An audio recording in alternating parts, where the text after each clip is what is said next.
Welcome, everyone, to English Podcast with Jane, your little corner for learning English through real-life conversation. I'm Jane. And I'm David.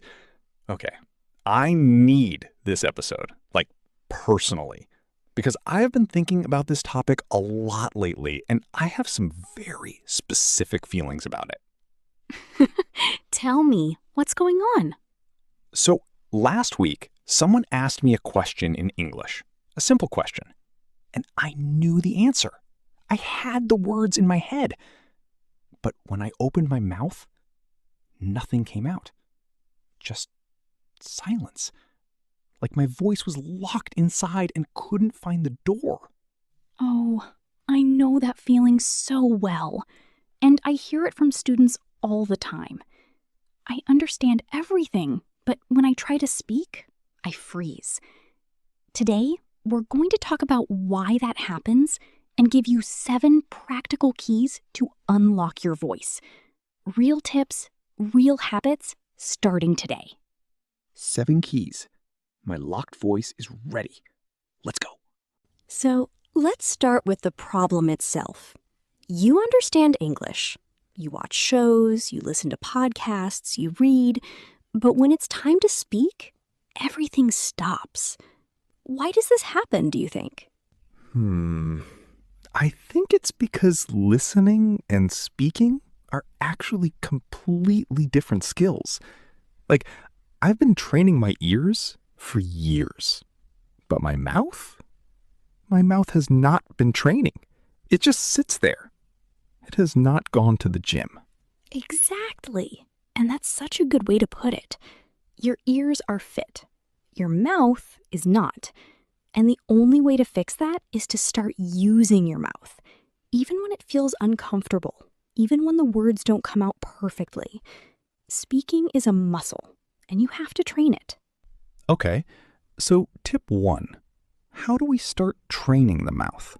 Tip 1 is shadowing. This is something we talked about a little in the listening episode, but for speaking, it's even more powerful. You listen to something, a short audio, a podcast, a video, and you repeat the words immediately after the speaker, or at the same time. You copy the rhythm, the speed, the feeling. Oh, I tried this once with a movie scene, and I felt so strange talking at the same time as an actor. But after a few tries, I noticed my mouth was moving faster. My sentences were connecting more smoothly. Like my mouth was finally learning how English actually moves. Yes, because when you shadow, your mouth is learning the physical shape of English, not just the meaning. Where the stress goes, how the words flow into each other, the speed. It's like learning a dance. You don't just watch it. You have to do it with your body. A dance. Okay, I like that. Tip 2? Tip 2 is what I call English mode. You pick a short time every day, even just 10 minutes, and during that time, you narrate your life out loud in English. So you're making coffee, and you say out loud, I'm making coffee now. I like my coffee with milk. It's cold today. Wait, so you're just talking to yourself? In English? Out loud?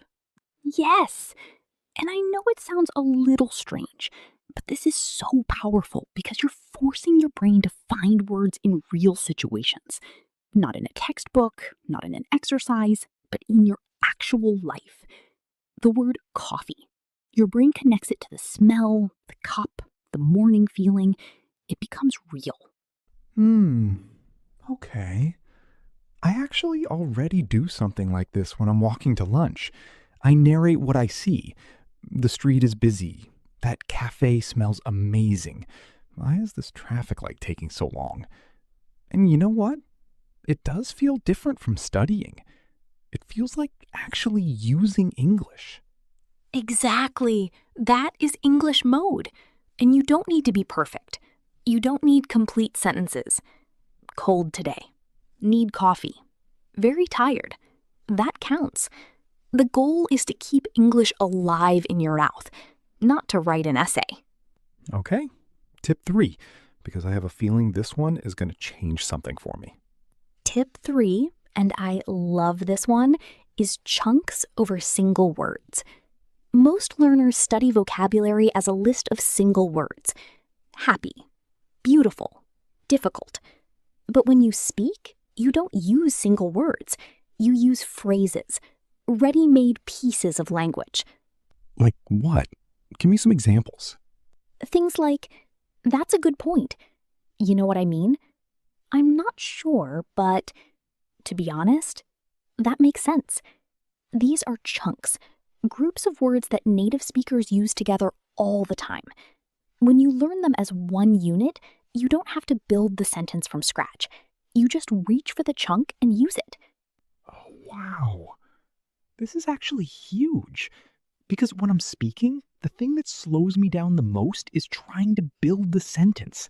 Like I'm thinking, okay, verb, subject, where does the adjective go? And by the time I've built the sentence, the conversation has moved on without me. Yes! And chunks bypass all of that. You're not building, you're selecting. It's like the difference between making a sandwich from scratch and having it already made. The result is the same, but one is much faster. Ready-made phrases as shortcuts. I want to make a list of these and just memorize them. What are some more? Give me a starter pack. Okay, what do you think? I totally agree. That's interesting. Can you say that again? I was just thinking. Actually, I think. These are your building blocks. Learn them, practice them, and suddenly you have something to say in almost every situation. This is gold. Okay, tip 4? Tip 4 is the 5-minute rule, and it's very simple. 5 minutes of speaking practice every day is better than 1 hour once a week, because your mouth needs daily exercise, not one big workout after a long rest. 5 minutes a day. Just 5. Even I can do that. Even on my most tired, most distracted, most I don't want to do anything days. 5 minutes is always possible. Exactly. And 5 minutes adds up. 5 minutes a day for 1 month is 150 minutes of speaking practice. That is a lot. And your mouth starts to remember. The words come faster, the sentences flow better. You can feel it happening. Okay, tip 5, because we're getting to the good ones now. Tip 5, record your voice. Use your phone. Every day, ask yourself a simple question. What did I do today? Or what is my favorite food and why? And record yourself answering. Then listen back. Oh, listening to your own voice. Okay, I have to be honest, I hate listening to my own voice. It sounds so different from how I sound in my head. Like, who is that person? Everyone feels that way at first, but it is so valuable because when you listen back, you become your own teacher. You hear exactly where you pause too long, where your grammar is off, or you rush, and you can fix it. You don't need a teacher to tell you, you can hear it yourself. That's actually brilliant, because a teacher isn't always available, but my phone is always in my pocket. I can be my own teacher every single day, recording, listening, noticing, trying again. Exactly. Tip 6, role play. This is one of my favorites. You imagine a real situation, ordering at a cafe, asking for directions, a job interview, and you practice it out loud, alone, before it actually happens. Okay, let's do a quick one. I'll be the customer, you be the cafe person. Okay. Welcome. What can I get you? We do. We have chicken and cheese today. Oh, great. I'll take the chicken one, please. Thank you. Perfect. See? You just did it. And notice, your brain didn't freeze because you've done this kind of practice before. Roleplay prepares the brain for the real moment. So when you walk into a real cafe, your mouth already knows what to do. It's like a rehearsal before the show. You wouldn't go on stage without practicing the lines first. So why would you walk into a real conversation without any preparation? Exactly. And the last tip, tip 7, is training your answer speed. Because conversation is two-way, and the hardest part is not just speaking, it's responding quickly. Someone says something and you have about 2 seconds to reply before the silence feels awkward. Yes, this is the hardest one for me. I can prepare a speech, I can narrate my day, but when someone says something unexpected and I need to reply fast, that's when my brain goes completely offline. Full buffering. And the way to train this is simple. Practice with a friend, or even with a video. Watch an interview, pause it after each question, and answer out loud before you see the real answer. Force your brain to produce language quickly. The more you do it, the faster the connection from your ears to your mouth becomes. Ears to mouth. I love that. Because right now, my ears and my mouth are in different time zones. My ears hear something and my mouth shows up 5 minutes later. I need them to be in the same place at the same time. Yes, and they will be with practice. So let me do a quick review of all 7 tips. 1. Shadow. 2. English mode. 3. Chunks. 4. 5 minutes a day. 5. Record yourself. 6. Role play. 7. Train your answer speed. That is your speaking toolkit. 7 keys for a locked voice. And here's what I love about all of these. They don't require a classroom. You can do all of them alone, at home, on the bus, in your kitchen. You just need your voice and a little bit of courage. Your voice is a bridge to connection, to friendship, to opportunity. And it's already there inside you. You just need to practice opening the door. 1 tip at a time, 1 day at a time. And the door will open. And now, word of the day. 5 words from today's episode at A2 to B1 level. These are all about speaking and communication, and you'll use them in many situations. 5 words. And after this episode, I feel like my vocabulary for talking about speaking just got a major upgrade. Let's go. Word number 1, fluent. If you are fluent in a language, you can speak it easily, smoothly, and naturally, without stopping a lot to think.